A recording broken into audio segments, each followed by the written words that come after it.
What are the most common VA disability claims?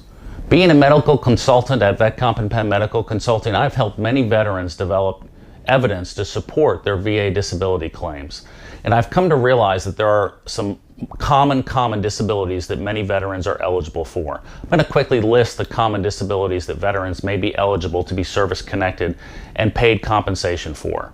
The first type of disability are direct disabilities. Those are conditions which are directly related to military service. The second category are secondary claims. Secondary claims are you have a new condition that would not have developed had it not been for your service-connected condition. So you developed your second condition secondary to that primary service-connected condition.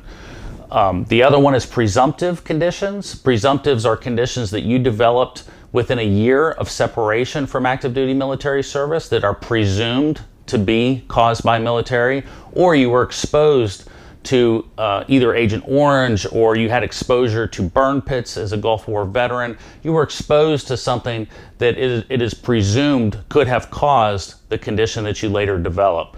Then there's aggravation claims. Aggravation claims are claims that you have a condition now that's been aggravated by a service-connected condition, or you had a pre-existing condition when you entered the military that got worse because of military service. So let's go over the most common direct claims.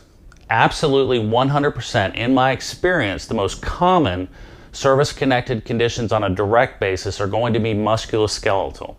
Musculoskeletal conditions are caused by the vigors and the hardships of active duty military service on the body. Veterans are exposed to huge heavy loads.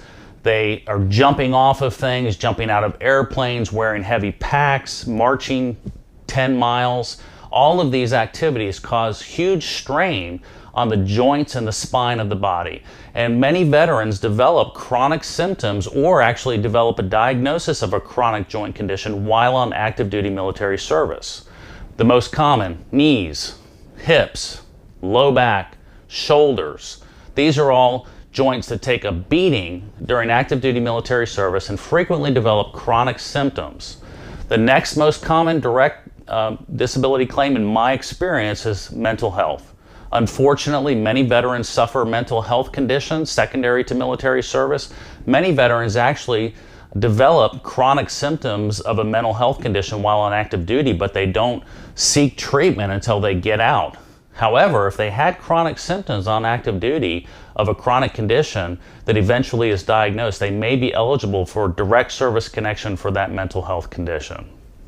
The most common secondary claims are claims of disabilities that are secondary to those two primary direct disabilities that I spoke of, mental health and musculoskeletal. So musculoskeletal and mental health conditions can cause weight gain, which can lead to probably the most common secondary claim that I have seen in medical consulting, and that is sleep apnea. The number one cause of sleep apnea is weight gain, and musculoskeletal conditions as well as mental health conditions and their treatment can cause chronic weight gain, which can lead to a diagnosis of sleep apnea.